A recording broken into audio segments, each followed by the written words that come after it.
Is this visible now?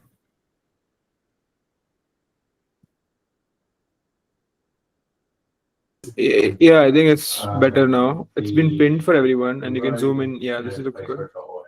You can move Yeah. around and Yeah. Cool. So yeah. So let's come to economy now. So I think And economy just to be part is clear, you're trying to explain your model of the threat model, and you're looking for us to give you feedback and have a discussion around this threat model, right? I have a threat model, and then I'll come to the solution. And then Okay. maybe you can pause in the threat model and you can clarify. Then I'll Okay. go into the Because solution. Samuel is, I think, having a question. His hand is raised. Is it? No, I think Do you accept I think questions? No, sorry, I think it was before. Like, Okay, cool. Got it. yeah. So yeah, the economy. So once the AI gets like much more capable, it's gonna be like it's gonna replace like most of the workers, not just in cognitive labor and physical labor, and that will lead to two things: like wages are reduced, and second, like consumption would reduce. Why consumption will reduce? Because they're not getting paid enough to consume. So and this would lead to like self-sufficient elites, where your elites can pretty much uh, take care of themselves because they'll have like powerful AIs, and um, and once you have like once they use the AIs to gather like so much power, they can now start influencing state. So that is this arrow. Where so right now, state, I mean, most functioning democracies uh, have humans involved in at least some parts of the government, and that keeps certain powers in check. Like, for instance, like a company can't just like do whatever they want. Like there are certain laws, and if the laws are breached, like people can protest, and that will affect the politicians next elections. So there is a causal chain from how a particular human can influence how the state functions. But let's say the economy is like not dependent on a large set of your population. Now, certain small elite groups can lobby, create pro AI policy. By pro AI, they can they can navigate the loopholes in the legislation and justice system to enact laws which are favorable for them. And the next issue is the misalignment of incentives for governments.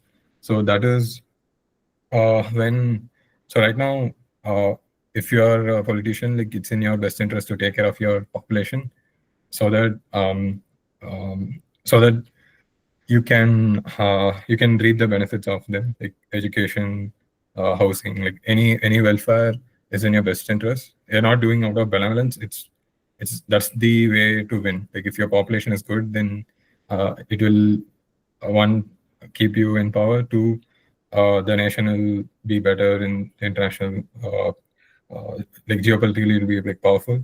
So so the incentives are aligned. But if you look at states where you don't have to have power by empowering your population, there's like a lot of abuse. So if you look at energy rich states like a lot of Middle East countries, that's why they're one of the reasons they don't have stable governments, because they can keep themselves in power without really doing much for their population. So that's the state. And culture is also issue where um, since like once AI get much more powerful, like humans would start preferring other AI's interactions over humans. So actually, these three issues are from the paper. So there's a paper called Gradual-Disempowerment. So this is like the broad three uh, components that they claim to be affected, and they all interact with each other. Whether like so, if economy starts getting if humans are disempowered in economy, that would then affect the state, because uh, concentration of power will affect like what policies are affected, and that can in turn affect. It can create these positive feedback loops where one affecting each other, and all that leads to a concentration of power, um, and yeah, like reduced agency, And from here you can go like two ways. One is like so once your AI is like embedded in like large like pretty much everywhere, the bar that it needs to cross where when let's say it's pursuing a goal, and now uh, it, it has like the checks and balances are breached in a large extent where you can't just do like one action for you to go back. There are like maybe like hundreds of steps or something that has to go through, and now it increases the chance of even value misalignment risk and takeover risk. So this is the standard pathway of X risk, where like you give it a goal and then it just pursues it. And this is the other one that the authors claim, which is so since all your policies like economy is pretty much geared towards like ensuring AI stays in power, or it's pro AI, what they claim is like a lot of the critical supply chains or um, everything that right now we think we can just be alone, but we depend so much on other humans, and the interests are somewhat aligned. Like for instance, like food, shelter, energy, everything goes through like a huge supply chain, and only then it reaches us. But if the incentives are aligned, then the supply chain need not optimize for humans. It'll start the supply chains will be optimizing for AIs, and from that, it's just uh, like the supply chains are like infrastructure needed to sustain a huge population would just crumble, and that is like a huge concern for access. So yeah, this is the basic premise. Any doubts? Was it clear?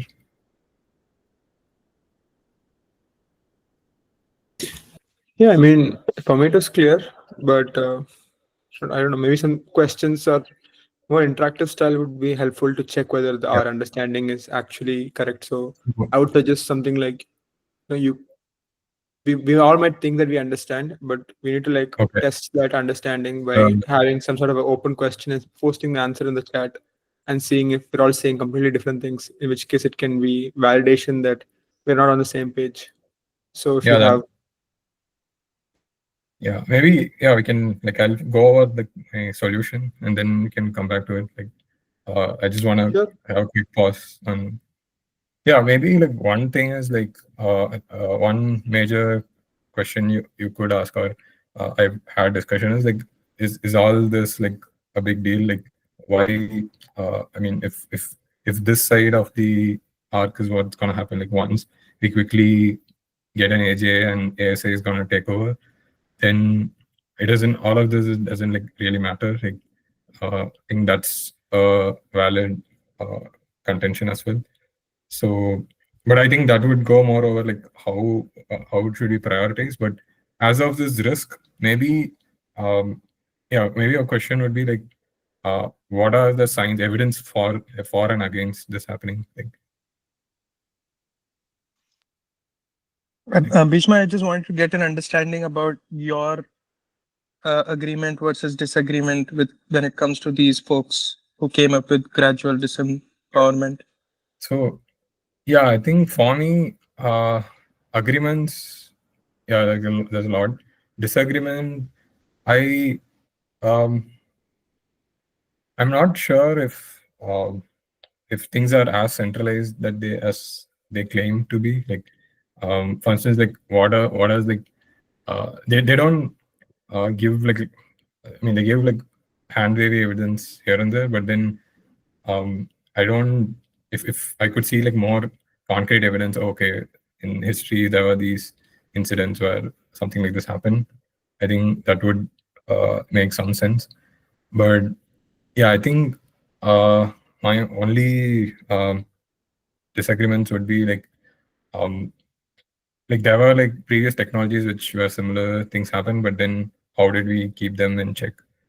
So yeah, I think that's my disagreement. But the issue again, that argument is like it's sort of unfalsifiable because there's just no precedent for something like this.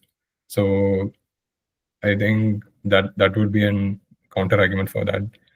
But yeah, overall, I think I would like to see more evidence for each of this happening, and also embedded in it, it's also like timelines. Like, what timelines are they speaking about? Like, there's no I couldn't see. Okay, there's this gradual, like, what what is the timeline that it's happening? So Right. yeah, I so that's also would, if possible, I would also like to get a sense like that it's not a lot of us here, right? Like it's yeah. Aditya, Samuel, Raghav, and Sanjay. And so I'm just wondering, like, if we can get a sense of how people in this call at least think about gradual disempowerment framework. Like, I'm not sure if all of us are on like similar page in terms of like these dangers, or some is someone on this call who heavily disagrees with all of this and thinks of this as being too pessimistic and is on the optimistic side of this whole thing. I would love to hear their thoughts if they have huge disagreements with this. I don't know if I have a disagreement. Maybe have confusion first, then disagreement.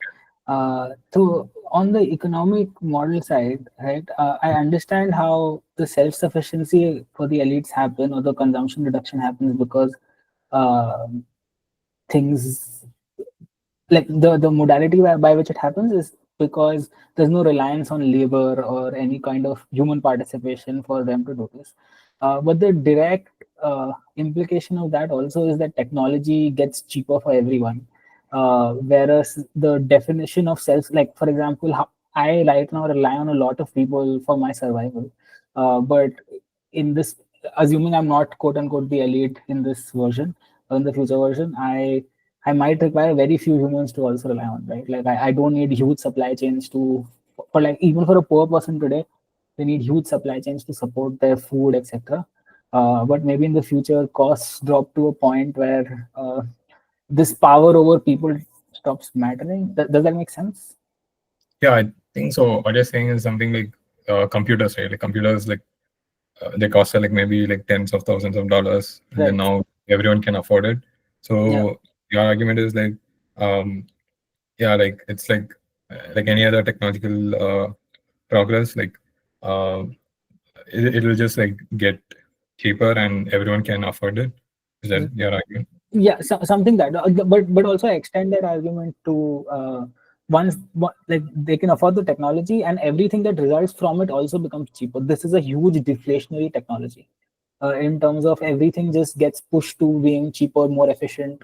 So currently, if like let's say staying in India requires like some per capita, some dollars per year to survive properly, that just gets compressed to a point where lots more people can survive, and they don't need to rely on government handouts or powerful people or supply chains to survive. Basically, Yeah, but therefore, you get empowered, not disempowered. I think the counter to that is more like I think like the where it differs is it all like it worked before because all that is leading to make people efficient. Like it was not like replace it wasn't replacing them. So right now, okay, you make them cheaper, but what are they doing with that cheap tech? Right? Like whatever that they're doing, it doesn't really matter because much cheaper AI is just gonna be much more efficient, like good at it. So I think earlier, when one thing got cheap, it empowered them because they can use that one thing which is cheap to leverage and have more value added. So what I'm saying is like your argument is in contention with the argument that AI will be like much better than most humans because what you're saying will make sense only when human collaborating with AI is like always a bit ahead of AI. Do you agree that? I'm not sure I understand the clarification Yeah, you the made. clarification is like earlier tech, Mhm. the reason it empowered is because when one, so like there are like people, it's not just one tech, right? Like a person works and they provide their labor or something for some economic task. And Right. we depend on a bunch of other things. And when the other things like tools or technologies get cheaper, they can be much more productive for the same expense or resource that they spend. And your claim is also pretty much going to be that, where like as time progresses, like even though the wages and everything reduce, the cost of a specific level of intelligence will also go down. Right. Yeah, but that's assuming they still have some leverage in that economy, right? That they can participate and they can leverage this cheap technology to participate, which means they're as competitive as other alternatives. I'm saying that the crux starts from there, that they might not be competitive. If they're not competitive, then what's the point in giving them cheap tech or whatever? Can I maybe expand on what Bhishma is saying? I Sanch- think I can explain what. So, in case of Yeah. the current world, the people who are living in indigenous communities don't have anything to offer the current economy. We are living in a world where you have to be a cyborg, you have to be information technology or worker Yeah. in order to make money and actually buy these assets. So internet does get cheaper, but you can only buy the internet or buy all these cheap goods if you buy into the current system and you're valuable. And you can see Right. large parts of the world, a lot of animals, a lot of human beings are getting pushed out and are deemed irrelevant because they're not buying into the mainstream idea of this is internet, electricity, and modernity. If you're a so this is kind of issue where you're no longer having leverage can are playing out already. We're seeing it happen right now. I think that's Sanchan has raised his hand. No, I Oh, yeah. noticed that Sanchan has raised his hand for a while, so I just wanted to bring that up. Yeah. Sanjay, is your point relevant to what we're talking about right now, or is it a new point? It is following from your point, Aditya. Oh, perfect. So Yeah. maybe you can say that. Yeah. So this is following from your point, and also Raghav, yeah, what you were with your confusion, right? So one thing that we spoke about was what gets cheaper, right? That technology gets cheaper as technology gets better. The other side is what gets more expensive, right? As technology gets better. If I look at historically, right? When you first, I like to draw parallels with the machine, because AI is a very new tech. So assume with mechanical systems, what happened, right? First, you used to have like drafters, those who used to uh, draw machine parts on top of a table, right? And then CAD took that away. So it was like an automation. It was like a kind of 10x system where, yes, certainly a lot of human labor got pushed out, as Aditya just pointed out, right?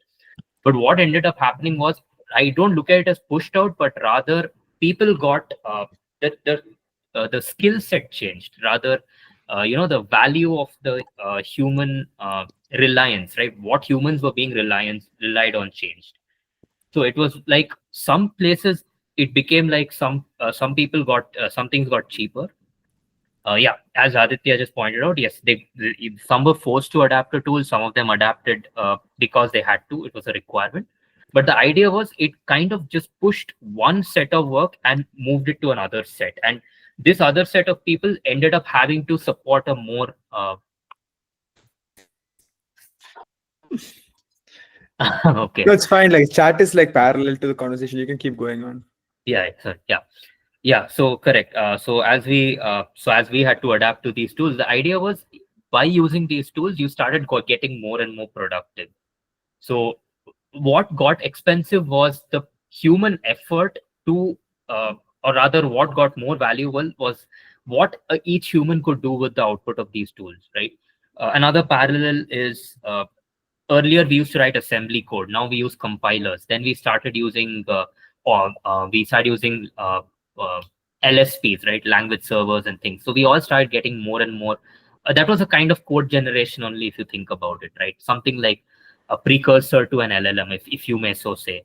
And the idea was, yes, certainly the number of people who would have been writing a lot of code decreased, but ideas started flowing better, right? So our economy shifted from doing grunt work to doing less grunt work, to doing more work that making ideas easier to translate to a product, right? So your economy could blow up. So if you look at things from scale, right, you're now able to blow things up much faster. You can have $1 billion companies that are coming up faster, and they're getting more jobs that way. So I always look at these things as something is transferring from somewhere and going to somewhere. So that's the way that I've been looking at it. Are these problems valid? I think very valid, because during this transition phase, right, we assume the transition happens perfectly, where the skill set of adaptation of skill set is becoming very easy, but it's not. Right? Some of us are adapting easily, some of us are not. So the way that I look at it is the economy, the governance, and everything, right? It's like a cycle. It has to support us in such a way that we are able to adapt better, rather than doing things like handing out freebies or giving everyone a forced income. It's like, how can I make this person generate more output? How can I enable this person? How do I make this person adapt? So that was my thought about it. So are you claiming that that's like a constant thing, or do you think that's just a temporary phase? Like This whole the temporary phase, you mean adaptation itself is constant. adaptation? Yeah. You have to adapt, right? If for example, imagine like there's a legal framework that changes tomorrow, you have to adapt. And I think what you're talking about is governance. So and as Aditya asked a good question, do we kill humans who don't adapt? I would not kill anybody who doesn't adapt. Rather, I would try to see why they're not able to adapt, right? I mean, I think they can be indirectly killed, like because the level, I mean, the threshold that you need to be capable to in order to participate in the economy will just be so high. So you just can't afford, like you just like starve out or something. So for example, let's assume for this AI example, I think AI is a pretty good example for this, right? But I'm also curious to see if Yeah. Raghav has a response to what Mhm. Sanchayan said, right? Like, Yeah. because I I feel like. like we're on the same page, and No, Raghav is the one who, yeah. I think I agree with what Sanjay said, but I think it's tangential to the point I was trying to make. Yeah. What he's saying is that there is productivity gains from technology, which yes, sure, of course there is. Like we've seen that time and again, electricity, language server, from assembly to Python, whatever. There's productivity gains. Fine, sure. My point is that I disagree with the premise that you have to be part of the economy to take benefits, or like take benefits of technology. For example, like just the advancements in just medical technology, for example, irrespective of how, whether or not you're essentially a quote unquote an internet worker, etc., your life expectancy just increases, like things just become better, your food becomes cheaper just by virtue of this technology existing and dispersing through the world. So yes, there is some definitely capital exchange that needs to happen for you to buy into some of the technology, but it's not necessary that you had to be a factory worker during the time of industrial revolution to enjoy the benefits of industrial revolution. Like people who weren't factory workers, also who were just farming from like 500 years, also enjoyed the fruits of industrial revolution, because technology just disperses that way. Like like the capitalism just takes care of some of the technology, just like whatever the fruits of capital just get dispersed in some way.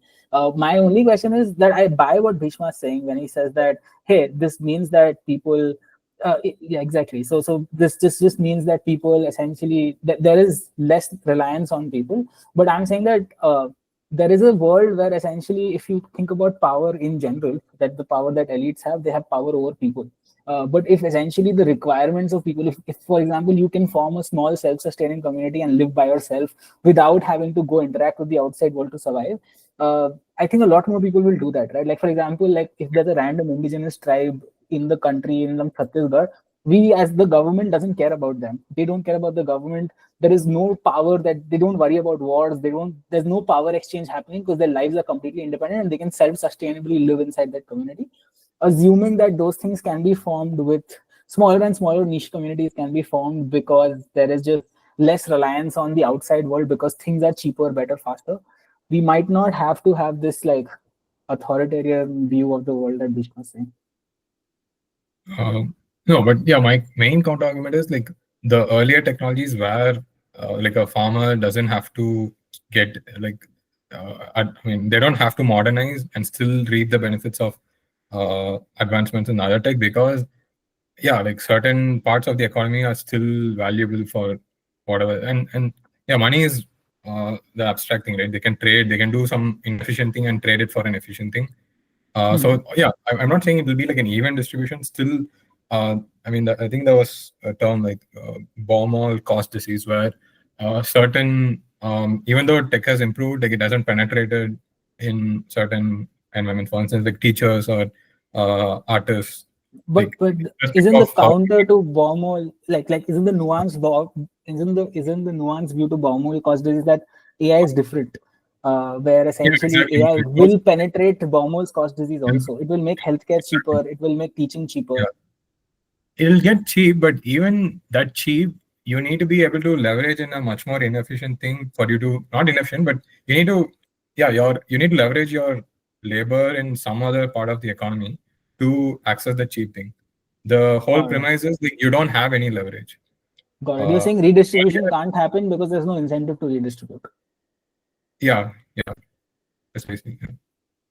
I just want to be clear about one thing, maybe, and it's getting late, so Bhishma, you can move on, but Yeah. and not need to comment on this. But basically, uh, I when I was listening to Raghav, it felt like there is a current understanding of what existence of humans on this planet is about. Like there is a larger project that humanity has and tries to be part of in terms of growth, and there is no such vision of humanity of what humanity is supposed to do if all these responsibilities are taken away and they stop being part of the growth model, which has led to so much empowerment and overall success. Like there is no larger vision in which, because what Raghav was explaining, I liked that utopia, but then that utopia only comes into existence if the people in power actually have that. They think about human growth in that sense, where you don't have to contribute to the GDP or anything, but you can have your communities and figure out what it's like to be a human in your unique way. But we don't have that kind of uh, mission or a larger vision about humanity, and that lack of that is something that was uh, coming to my mind right now. That if unless we have that, I don't see how. Yeah. Anyways, so that was one thought that was coming to my mind. So, yeah, what you're saying is, yeah, basically the incentives are not allowing for them to redistribute all this excess wealth. Like, Yeah. unless there's Yeah, like The what current clear, what system. what ends up happening is that the people who has excess uses it for fashion or bigger yachts. So we don't see efficient redistribution happening even now, right? Like billionaires exist. A lot of people are struggling with healthcare. So if yeah, if the current present doesn't seem to indicate we are on the trajectory towards doing that kind of redistribution, why would it change even when we have even more? I don't think there's any end Right. to greed. You can have even more obscene kinds of gestures where you kind of demonstrate how you have $1 trillion going to Mars or going to moon and taking a selfie and Right. things like that. Right. yeah, I think we should move ahead. So yeah, so I think we kind of have gone through the risk. So I'll maybe share like what I had in mind. So um, yeah, can you see the new shared thing? This open application ecosystem. Hello. Yeah, I Yeah, can yeah, see it. can see it. Yeah, yeah, yeah, But yeah. it's So like only the top part, right? yeah, Only the yeah, yeah, first. yeah. I mean, yeah, yeah. I'll go down again. So yeah, my basic premise is, so this left graph. What I'm saying is this. So this blue, I mean, trend line is how much value the application layer adds, and the black line is like the how much value the base model adds. So my basic premise is, yeah, like there'll be the base model is going to be like extremely centralized. Just a handful of people are gonna create it, and yeah, I mean, open source might catch up, but my whole thing is like the base model is very, it's sort of like electricity, right? Like it's there, but then how much a unit of electricity translates to actual economic output depends extremely on your social economic status, I guess. Like a rich guy can leverage that 1 unit of electricity for a much more higher economic output versus like a poor guy. So, and that's how commoditized the base model will be. Or uh, uh, I mean, obviously, there is a trend that if you have more money to spend, like you have like better models and whatnot, that's a separate issue. But this is assuming we can have like good enough intelligence for most tasks, and even then, there'll be a inequitable way to leverage a given base unit of intelligence. So that is this gap. So where the value added by the base model will be like less, and then there's always a delta where your application layers consume that level of intelligence to generate economic output. So, for example, cursors, windsurf, or most of the applications where they provide a scaffolding and distribution like support, or they just like package it into like a good product, and that's what is being like that adds a value on its own. And a good example would be like Android and iOS. Like Android is a ecosystem on top of your phone hardware, and that has certain dynamics. Like versus iPhone, which is like more centralized and um, both functionally provide similar things, like maybe like 60-70%, but then one is like kind of unreachable for like most of humans, and the other one is at least a bit affordable, and that has its own value. Like a place like India, I think the Androids could like penetrate, and it does empower like most people to participate using a smartphone, which is pretty much a necessity in this age. So my whole point is to we can need to like kind of democratize or like commoditize this delta. I mean, there's like a lot of nuances. Like there are risks. There is like even is that something possible? But there's like the whole idea of it where uh, the the whole point is if there's going to be like a split off that's going to happen. So that is this graph where x-axis time and y-axis like some notion of power. So elites are like keep on they'll be just like going up, and there'll always be a difference. Like the blue one is the masses, and if we keep them kind of tethered to the elites, then yeah, like it'll always be like a fraction of the elites, and I think that will be like okay. But I feel without any intervention, it will probably go to this thing where they'll just like take off, and the other group will just probably be like so disenfranchised, and like they'll be like yeah, because they are not contributing anything, and they don't have any say in how things operate. So this is the future that we don't want, and this is the future which we aspire to create. We like I. So yeah, I mean, any questions in this graphs like?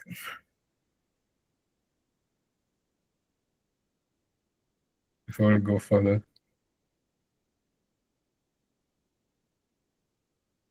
Like any disagreements, or is it like obvious? I think But Samuel has put a disagreement in the chat, but it would be a longer conversation to go into the. I think he doesn't agree with the gradual disempowerment risk as being the model outcome. He thinks that's going to be more of a very small, like 6 people group, and they will become cyborgs with extreme, like, so self-modification. You can think of this basically being not like a societal thing, but okay. once you unlock biotechnology and other integrations with humans, the few people who end up capturing that power will end up ruling the world, is what I think he's saying. But if you think that's relevant for the call, we can go down that disagreement. But I think you want to stick to assuming that gradual disempowerment risk is that model that is relevant. Then you're asking if there's any. Okay, there's like a parallel thread going on. Yeah, maybe I'll finish whatever I have and then I can come back to it. Yeah, and I'm leaving in like 10 minutes because I have another meeting at 10:30, but I'll try to see if I can extend that a little bit and stay on. Okay. Your co-host. So you. Sure. Yeah, so I mean, this is very related to the DAC or D4AC idea that Vitalik talks about, which is like defensive, democratic, decentralized, and differential. I mean, it's just a way of saying, okay, defensive is we don't want to create tech which is gonna like attack or it's gonna exploit other people. And democratic is like how this tech is built has to be governed by a bigger group, not a single person who's governing this. And decentralized is open source, like anyone can use it. I mean, there'll be obviously barriers. It can't just be like realistically speaking, there'll be like some barriers, but at least we try to keep it accessible to most people. And then differential is uh, we deliberately choose to accelerate like one certain types of tech over other, which we have a good idea that they will lead to a better outcome. So this is the Deact thing, and so it has like parallels. I'm not saying this entire thing is like Deact, but I was kind of working on this, and then I read about Deact, and it made sense. So the other way to look at it is like this is sort of like a power structure dynamic that might happen where there's like just which is just uh, kind of overpowering like pretty much everyone. And I think something like this might create a world where it's more like this, where obviously like there'll be different power nodes, but at least the the power of the least powerful node is also not low. It's in like a pretty high level, and everyone kind of keeps each of them in check. And so this entire thing is more like a vision of it. Like there's like another like more concrete applications that I do want to build to kind of materialize this. But this is like the high level vision of what I had in mind. And how we can do it, like we need like like I think one of the main modes that these companies have is like they try to keep you like use their servers and making interoperability harder. So there should be like an easy interoperability between all the services. And then the other thing is like so right now like I see a trend where like there's gonna be like more and more barriers for higher capabilities or like applications. For instance, OpenAI had like this $200 thing. Anthropic also had like now Google also released a $250 plan. So yeah, we ideally what we want is like you just pay for the base model and everything else you just kind of it should be like so commoditized. So that would lead to something like this where I hope like open source models get as good as like the top ones, so that everything else on top can be leveraged by pretty much everyone, so that they can participate in keeping each and everyone in check. And an example I had is like Nextcloud. So Nextcloud is like a open source Google Drive alternative, which is it's like entirely free. I mean, they have a hosted service, but it has feature parity. Like whatever you get in a paid thing, you can just like self-host as well. And that's one example I had in mind, which makes a lot of sense. So, so going back, it won't be like I don't agree like completely it can be decentralized, like because like there are benefits that comes with like some form of centralization. It's just like much easier to use. So the whole thing is like it's pragmatic, where wherever it makes sense to follow the end goal. Like I just want to keep the end goal in mind and take stances where it's pragmatic. So, and then now you have the risks. The risks are like obvious, like now if you just make it easy for everyone, maybe the people who have to, who really need it are not using it because it's probably technically sophisticated or something, and only the people who already have enough engineers or whatever, like they just use these tools to accelerate their capabilities. Or initially it starts with like a more democratic governance, like unbiased group, but then slowly it's influenced by more centralized corporations. And the next one is like dual use. Like, okay, we start with, okay, we'll just prioritize certain use cases, but then people reverse engineer it or something, and they use it for something else which we don't want. So yeah, these are the three risks. And yeah, this is like the whole idea I have in mind, and I'm just pausing here for any questions.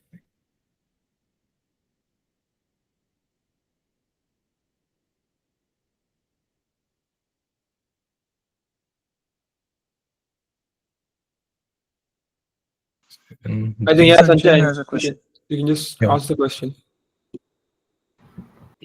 Yeah, so here I actually really like the talk and the way you've structured this.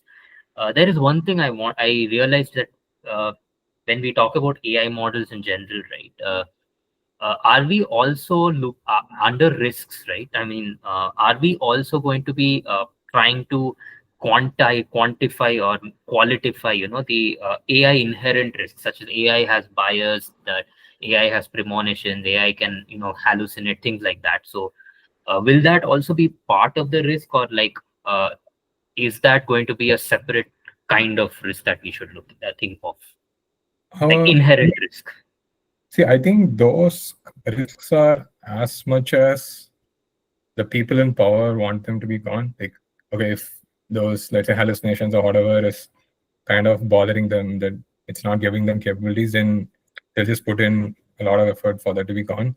So those risks, I mean, they're there. Like, I think that's the misalignment risk. And that's where I take a stance where, okay, let's say misalignment kicks in or hallucinations or whatever is there. Yeah, but if it, I don't think it would be a huge issue because technically as well, I don't think there's anything stopping. Like there's no like inherent law that says, oh yeah, like hallucination just won't go away. I don't believe it because like right now, I mean, earlier they used to hallucinate a lot. Now it's gotten pretty good.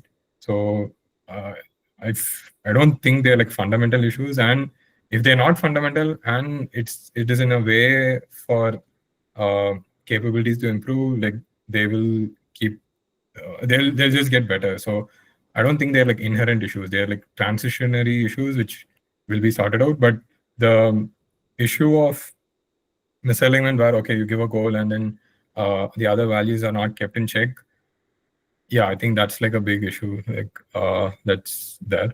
But the issue of like bias or hallucinations, they're I don't think they're like bigger issues. I would say like they're transitional issues which will be ironed out on the way to more powerful models. Okay. The reason why I asked this was, while I agree with you on the fact that there are transitionary issues, I would also add another point where you talk about bad actors and about corporations and the centralization, right? Third one would be the one where you uh, unintentionally do something bad. Like you're not a bad actor, but I would call it incompetence, like where you did, because of a lack of benchmarks or a lack of standardization, you were unable to test your model out properly, something like and that's where the bias came in, for example. Like that's where I was getting at. Yeah, but then let's say yeah, that incompetence and let's say it leads to a PR disaster for the company, then they'll put in like so much effort to fix it, right?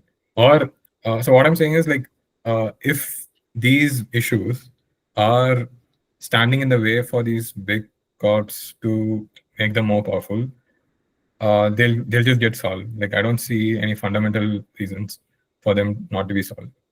Uh, like, like so what I'm saying is like, but I don't understand like how those risks are going to like really cause an issue. Like, can you give me like a causal chain where okay, hallucination biases or other kind of issues causing the risk that I'm mentioning here? Okay, I'll give you a small example. Now, let's say that you make an AI model that somehow distributes food based on some parameter. Okay, like how creative somebody was. I'm just giving an example. Now, your AI model has a bias, thinking that people with red shirts are not creative enough, and so it gives them less food all the time, or gives them less resources all the time. So effectively, what happened is you didn't realize there's a bias, that you did not create that bias, but it was there because of my incompetence, and because of that, now what has happened is slowly, due to the scale of the AI model, it can influence billions at once. Now you have like millions of these very intelligent red shirt people who are now no longer able to participate in the economy. They have gotten disempowered effectively, but that was because of some bias in the system, right? Yeah. And because the system is so complicated, it's difficult for us to even go and figure out that, okay, this is where the bias crept in, this is where this is why this happened. So that's where I see there's a governance problem. So we need a way to like be able to govern that, or be able to put that into a standard framework. Yeah, I mean, I did cover it. So that's the whole value misalignment part where, I mean, this is happening, right? Let's say you're a social media company optimizing for your viewership or attention. Yeah, you just gonna be like, okay, what the metrics for increasing viewership or something. Everything else will just go to like shit. So you'll have like polarizing, sensitive, like crazy stuff. And yeah, like there'll be issues. Like some people will out like cry, but then again, this is the bias that comes in. Like if you just optimize for one metric, small like good heart, and like it will just like game that metric, and it might not keep other metrics in check. And this again, this is already baked in. Like that's the value misalignment part. And even for this, the gradual disempowerment will affect because now let's say the small group which is disenfranchised. Let's say in the social media thing where a few people realize, yeah, we don't want this polarizing thing, but they let's say they're not really, I mean, if they get so disempowered economically and other like policy and stuff, they can't really do anything. Like so it's in their best interest for the companies to make the models much powerful and like and then like disenfranchise others, I guess, like because it's just yeah, like they don't have the interests of all the stakeholders in their platform. They can, like the more disempowered these groups are, they can just optimize on the goals that matters for one group. So what I'm saying is like I don't deny what I'm saying, but I'm just, these issues are already baked in. It's part of the value misalignment component. Did that answer your question? Like, okay, yeah. So I mean, yeah, we are about time. Like maybe I can have a QA. I mean, I have like more stuff, but probably I thought it's better to cover it in a next call. I do have one question. Yeah. When I saw the gradual disempowerment framework, in my mind, I felt like gradual disempowerment has been going on for quite some time already before even AI came into existence because of Yeah. the way how capitalism works and the income gap that has been going on everywhere. And so I was wondering, like, are there any specific technologies that where we have already seen clear examples of gradual disempowerment, which has left a lot of humans disempowered? I mean, most of the humans don't have any agency over their life. You yeah. Usually, I think the scales at which the disarmament happens is very long. So when there's like initial signs of the technology getting better, people will see the signs and they'll start upskilling for something else. But Mm, we have enough time for preparing. And the type of technologies are also more like efficiency boosters. So mm, okay, even if they're like complete, I think automation, uh, even the complete automation, like usually in engineering, it's not like in like one iteration it does the complete automation. Like it's usually like it just starts building up. Like initially it'll be like 50, 60, and so mm. people had time to do stuff. Like even eventually a technology just completely replace someone.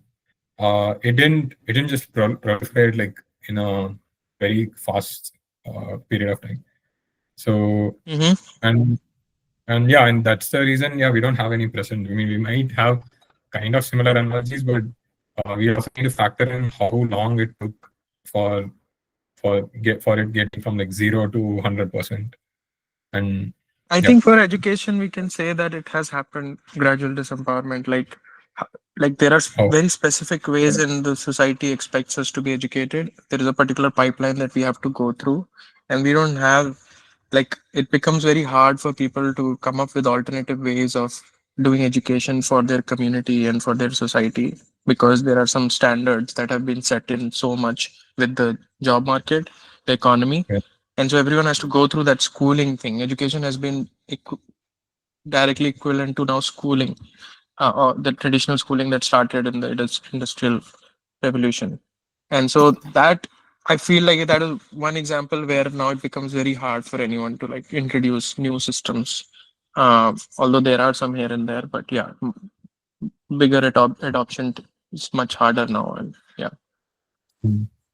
But how is that disempowering? I mean, I get it that the it reduces the degrees of freedom that one has in one aspect of life, because it's like if you don't do this, then you won't get that, and if you don't get that, then you won't get, like, it creates that causal thing that can affect the but outcome of your life. but I mean, on a grand scheme of things, That I'm not saying that it's like exact analogy, but I'm just saying that, yeah, but sorry, go ahead. yeah, I The think grand scheme. yeah. I mean, what we could say is like things have gotten more like get kept. So I think maybe in our grandfathers or like their generation, yeah, education is there, but it didn't like proliferate too much. There was no like professions were not a big thing. So yeah, even if you didn't go to school or like college, you can just like do stuff and like you'll be fine. But now things are like yeah, it's a pretty much like a survival thing because um, you need credentials, you need to show things are Right. more professionalism, and I think that's a big consequence of that. What you're seeing that somehow, Mm-hmm. I think earlier school was more like yeah, it's fine, like you learn, but eventually you're judged by what you do. But now, like things are industrialized and Right. yeah, I think this is like a more a progress of how things happen, and that's what probably made the December. It's not an option now. It's like everyone has to do it, and if you kind of mess it up, then that'll have like pretty big consequences on your life. Mm. Yeah. Samuel, you had. I mean, I didn't.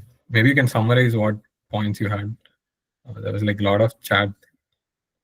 Oh, yes, sorry, I didn't mean to hijack your discussion. I mean, basically, I think if you start from the start of your discussion, you started with the assumption that we have an AI that is better than humans at, every task, which I would see as basically ASI. So if you start with that assumption of slightly superhuman at every task, I think we go in less than 1 year, we go from slightly Yeah. superhuman at every task to unimaginably like very radically superhuman at every task.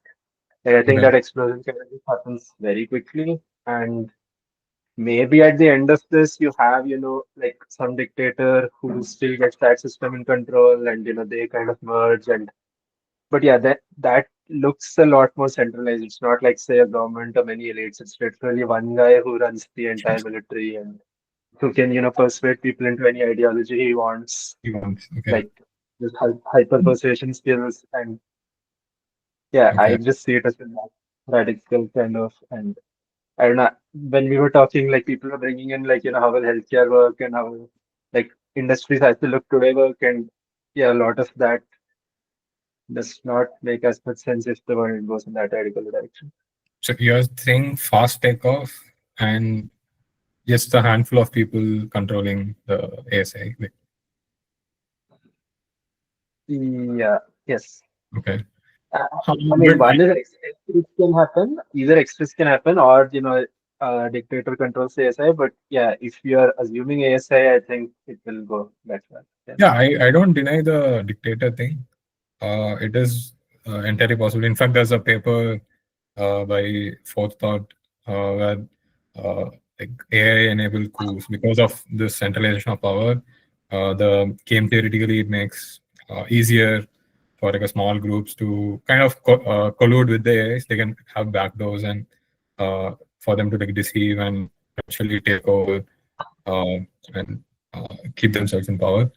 So coups can get like much more common, and the effort needed for doing those coups can also get like lowered because yeah, AI is pretty much controlling. You just need to kind of convince the AI to help you and the dictator, and they can do it. Right now, the dictator has to convince like a bunch of generals or keys of power, so that makes it harder. But if there's like a lot of concentration of power, then he just has to convince the AI to. I think that's the scenario you're also saying, I guess. Similarly. Yeah. So yeah, yeah. So basically, if we are getting, AI better than humans at everything, I think it will be kind of that radical. If you assume, AI is better than humans at some tasks and worse at some tasks, and like we are Hmm. not getting AI, then I think a lot of your ideas make more sense. Yeah, and for that there is a lot of precedent, and also I feel there can be like uh, percentile ASA in the sense there can be like a 50 percentile ASA or like a 70 percentile ASA where uh, like I mean not then it won't be SA, sorry, 50 percentile AGI where it's good than it's good at 50% of like most humans, like in most, I mean it's 50% better in all tasks. uh, yeah. It is better in all tasks above 50% of humans. I think Yeah. even So scenarios can lead to this.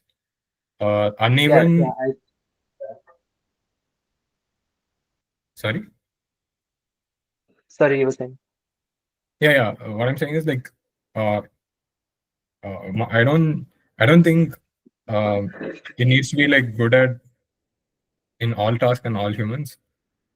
It just needs to be like good at like uh, all tasks, but even 50% or 60% of humans. Yeah, Then got you it. can, yeah. Okay, then I mean, first of all, I think you will have to be like very clear with that assumption right from the start of the talk. Like, especially if you talk to like, people in the AI alignment space who already assume, ASI coming, takeover, extinction. Like, when they come with that kind of world model, you'll have to specify right at the start, like, ASI is not here, only at some tasks and not at others, and then you can Yeah, clear distinction. Right. Is the yeah, I point. think uneven progress. Maybe. Yeah, I need to write down my assumptions. That's a good point. Yeah.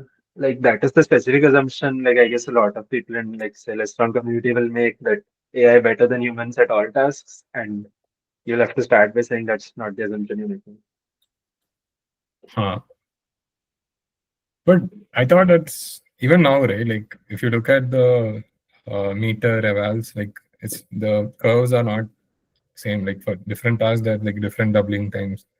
So it's like I don't think why this trend should not continue.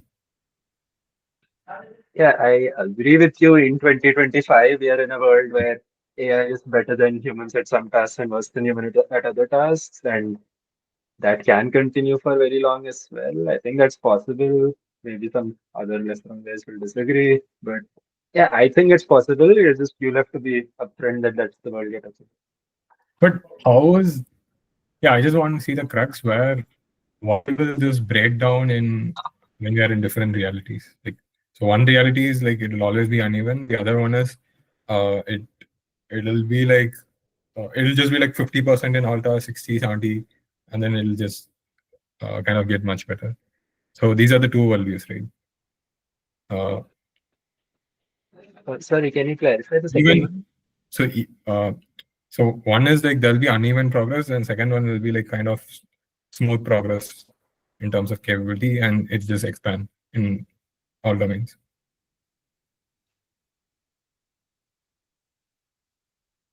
Uh, yeah, I mean, there's two things. One is like, what is the end state, and the second is how quickly we reach the end state. Hmm. So, like, yeah, I mean, you can. I don't want to speak for other random people.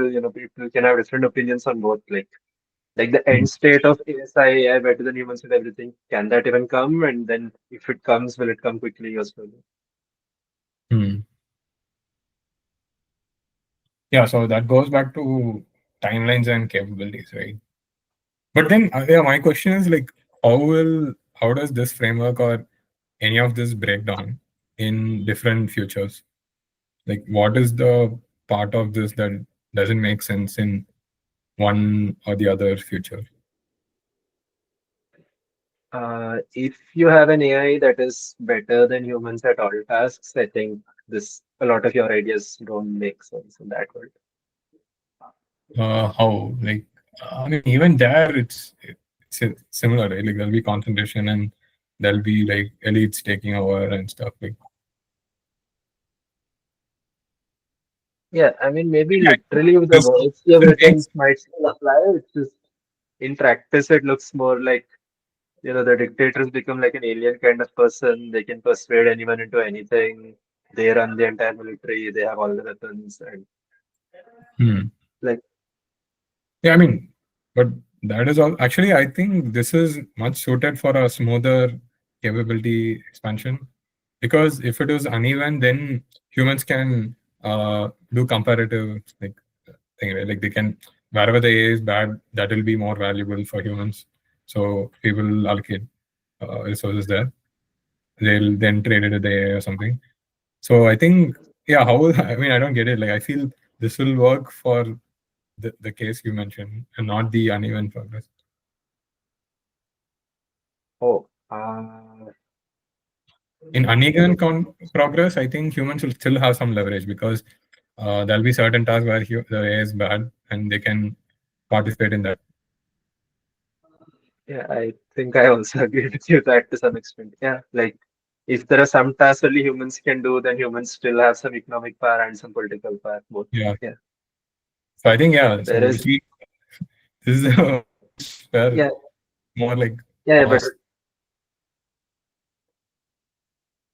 yeah, yeah, maybe that's just it. Like I think that intelligence explosion kind of argument makes sense. If we get slightly superhuman, we get extremely superhuman very fast. Yeah. And maybe Yeah, I that's think just the it. unevenness is temporary. Like as you said, like the unevenness I feel is also a bit temporary because once we automate AR&D, then that can be like a golden goose or something which will like a Pandora box which will just unlock everything. Yeah, I think once you get slightly superhuman, you go in that direction like quickly. Yeah, cool. But any other feedback? Like I should have probably prepared like slides. I thought I can just because it like, No, no, it was good. okay. Good. Yeah. Yeah, I also have another one more thing. I'll maybe have a follow up talk in Saturday or something. Okay. Yeah. Sunshine, do you have anything? Or- I mean, actually, I liked your talk. I liked all of the things points you covered. I've been wondering. Actually, your talk made me wonder. Like, at what point do we know where we are? Like usually, if we can quantify stuff, right? Like you're this percentage there, or you're at this point, you see this behavior. So that would be really powerful if we could determine that, okay, in the future this is how this is how centralization could happen, or this is how unequitable power distribution would happen, and these are going to be markers. And that would be like really, like, if we could get to that point, right? uh, Yeah. that would be like amazing. So we could even keep on making this even more better, or keep improving this, knowing full well what's going to happen in the future. Yeah. So you mean like so? I mean, let me just rephrase. So you want certain monitoring and observation to keep track of certain metrics or KPIs to, and then maybe figure out, okay, where do we stand? And so first of all, I think we need to break it down into like concrete measures, and then figure out what metrics are relevant, and then see Yep. some thresholds that, okay, hey, this is getting bad, this is or something, right? Like, so in a way, something like a democracy index or the health indexes, Yeah. where you have like a whole gamut of like things that people test, and from that, or education index. So you want something like that to know how disempowered humans are Mhm. getting. Okay, yeah, Yeah, that's like yeah. yeah. And we could then build on top of that and have like our own AI spec, like AI disempowerment spec or AI empowerment standard. Like that's where Hmm. I'm like literally thinking about. Okay, so yeah, that will enable policy as well. We can be like, hey, this thing will potentially have this much delta on this metric, and they'll have downstream consequences on this metric. So we shouldn't do it. Like you can have a more uh, right now, yeah, the things are just in the air, like not quantitative. So you want to make it a bit quantitative.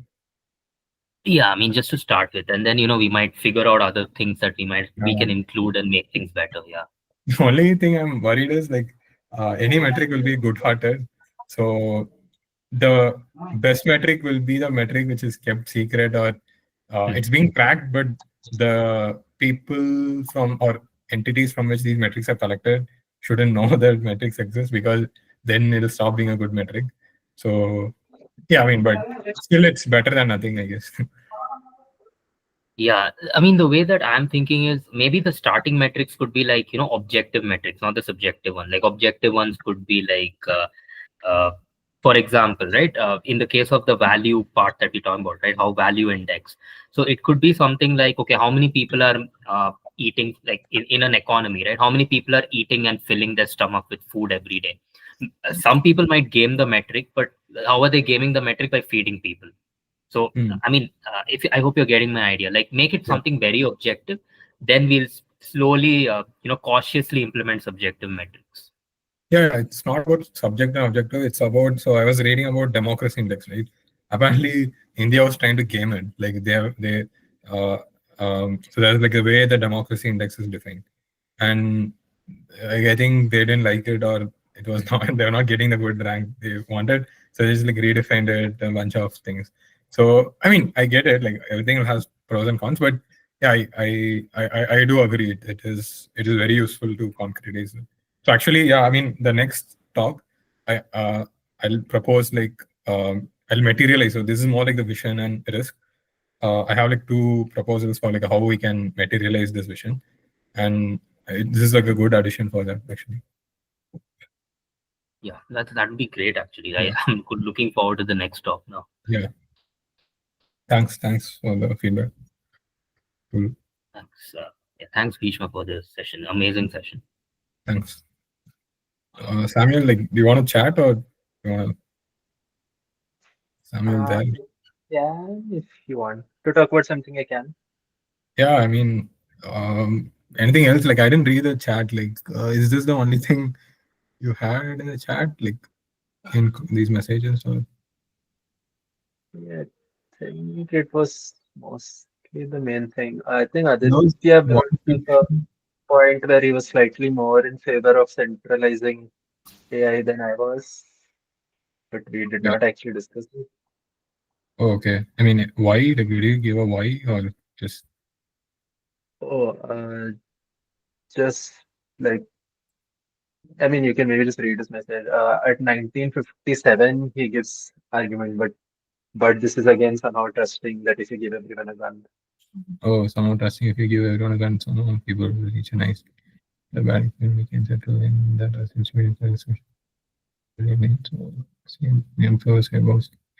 yeah, I mean, I do agree. Like, so it's, I mean, this is the same. It goes back to our thing with democracy. Really, everyone above a certain threshold gets access. When like I think that caveat is always there. Like even in like votings and political things, like that's the like the, if you just give voting power for everyone, that'll lead to mob rule, right? So I think it gets back to that tension, I guess, between you just like unfiltered access or access, but if you cross the threshold. By that Mm, argument, yeah, I feel, yeah, I yeah, mean, I think I'm still more in favor of democracy, of the sense of like give everyone power, even not smart people or whatever. Even in huh, that case, also separately in the AI case, like yeah, in the I replied actually Aditya saying like let's separate into two worlds. One world is AI better than humans at everything, and other world is the AI better than humans at some tasks but not others. In the AI better than humans at only some tasks, there I'm definitely in favor of open source. In the AI better than humans at everything, I feel like open source, Yeah, closed source both open lead source. to kind of bad worlds. But I think, see, the issue with, I think this is kind of saying use the tragedy of commons to your advantage, where power is relative. So um, if the if everyone raises and kind of uh, like have similar capabilities, then you have certain, yeah, their interests are also kept in check. But if it is centralized and some guys are gonna uh, do stuff, it is a bad gamble. It's an I think, yeah, it goes to like um what is it, like imperialism or like monarchy, right? Like monarchy is pretty much like that. Like you just like hope the king is benevolent or is in your favor. Like there's nothing stopping him from doing whatever with his power. Yeah, I think I agree with you on this, but maybe we both have to discuss with Aditya. Yeah. Yeah, yeah. I don't know, dude. Like I mean, I feel.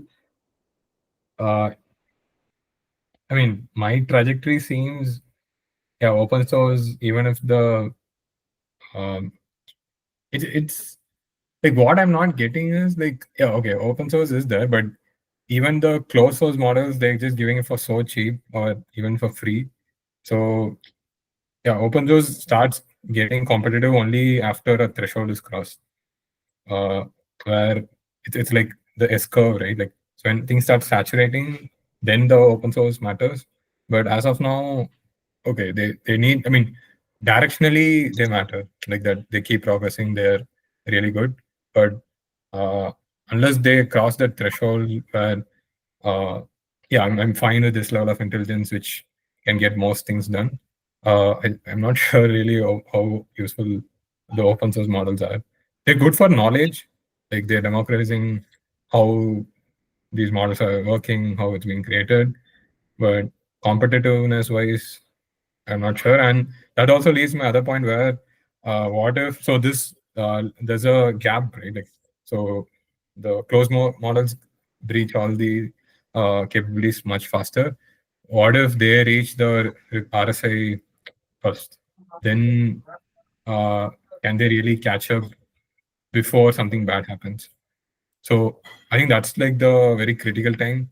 So where open source or uh, the power of AGI, when it can proliferate to, I think ideally we need to reduce that time. And I think in from that aspect, open source is good because it's democratizing all the knowledge, how things are getting built. So more people can work on it and release the knowledge. So right now, let's say there's a 1 year lead or 6 months lead between the closed and open source capabilities. Uh, yeah, I think reducing that gap is the main vision of open source, so that when they hit the RSI, the open source RSI can also uh, kind of have the same like gap. Because if that doesn't happen, then the gap will start increasing, will start getting wider and wider, right? Yeah, that's fair. Yeah, I mean, I agree with your point on like, or I don't know if you're very clear, but I'll make it very clear. I mean, I do think if you have even like 1 month's lead, that's enough to have all the economic power. Like, let's Yeah. even like literally right now, like, okay, let's say OpenAI has the best model and it's closed source. Let's say there's an open source model in China that's like 1 year behind, Okay. and both of these maybe cost the same. Like, assuming everyone is rational, everyone uses the OpenAI model and no one uses the China model. So even having a small lead is enough for you to get all the customers and for the other guy to get zero customers. Mm. Like economically that is there, but yeah, from like political kind of view, like other people can still go use the open source model. Like the closed source guy can't say like now because you are relying on my model, therefore I have political power. Like he can't do that. Hmm. Hmm. So you're saying it needs to be neck to neck, or else it doesn't matter. Like they'll they can control the keys of power to like for like, you can't do much. Yeah, I mean they have less power. If you only have a lead and not a monopoly, you kind of have less use power, but like you still have a lot of power because of like you're the leading one. Everyone is trading with you because you're leading one. Yeah. And yeah, then coming to your next point about ASI specifically, I'm honestly not sure what happens. Let's say ASI is built and you manage to immediately open source it. What happens afterwards seems very unpredictable. I'm honestly not sure what happens. Uh, yeah, I mean, no, I meant the open source for AGA, like not the. I think yeah, ASI will that we can't really speculate much, but I think we can do for AGA, like open source AGA versus. Sorry, what's your definition of it? Yeah, it's just like beyond human versus beyond human on all tasks versus uh like barely human or um above median in all tasks or something, or maybe you can say like top 20 percentile in all tasks is AGA. Oh, got it. ASA is like above humans, superhuman and all. Yeah, I think for like top 20 percentile in all tasks, I would prefer open source. Yeah. Yeah. So I think directionally that's the whole project of open source, because uh, till we get there, I think open source it's okay pragmatically in certain cases, but I'm not sure like why anyone will choose open source over closed source. Like if you're running a business and you have some money to spare, yeah, privacy and everything, I guess, but maybe for select tasks they might use open source models, but if they really wanna like run it like consider like Flash is just like killing everything. Right? Flash is like, so cheap and it's it's much better than most closed source models. So the Pareto frontier, I think, will be uh yeah the the frontier the Pareto frontier will be taken over by the closed source models. Yeah, I agree with you.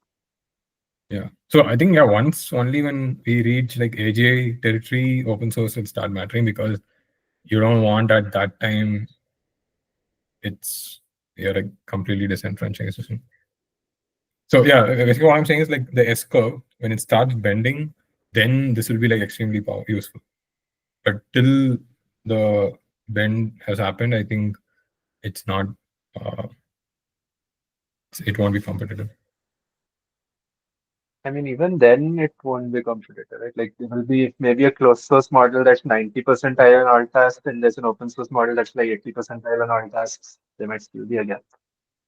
Yeah, but my assumption is sort of like in lot of tasks it's saturated the performance that you don't really lose a lot of capabilities. Like yeah, it will be very uneven by task. For instance, like in medical domain, maybe just 1 or 2% is life or death. Then it matters, but there yeah, it will be like uneven. So like most tasks, you don't need like that extremely capable model for it to function.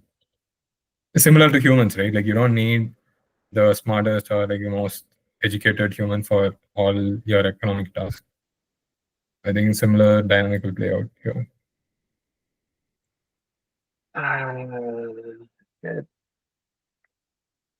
Yeah, this brings a specific set of next ideas on how will AI get integrated into the economy. Like, I mean, so there is tasks from the point of view of like an AI task, like, character recognition.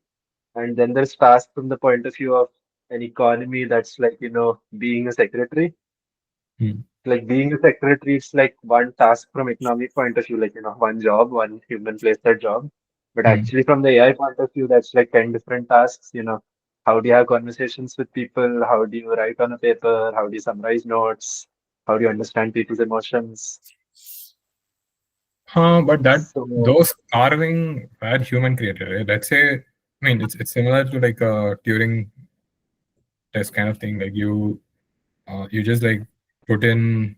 I mean, in the virtual world, I think it's much easier. Let's say you have a virtual secretary. Like, if you can't discern between AI assistant versus the human on the other side, then I think that's probably solved, right? Like what Okay, I'm saying is that so tasks are very malleable. Like, for instance, like yeah, handwritten recognition was a specific task, but now we just don't care. Like we just feed everything to a visual language model, and it God knows what it does. It just does whatever needs to be done for it to answer your questions. So in the same way, this way of creating these tasks need not be need not make sense. Like it's yeah, we might definitely change how to do those tasks, but yeah, I mean, broadly, still, maybe some industries just straight up disappear and just completely replace AI, but a lot of industries might just end up integrating that AI where the humans are still there, but they are doing smaller parts of it and they're delegating a lot of it to the AI. I mean, I think a lot of it will just be wiped out because uh, why are they making it? Like because there is someone on the other side to buy it.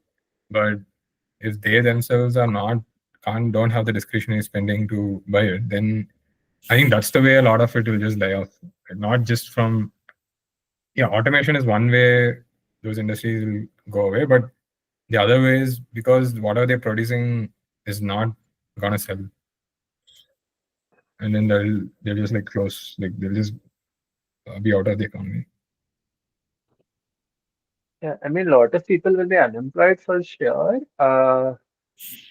But yeah, I think in many No, industries, at least no, will even if still be.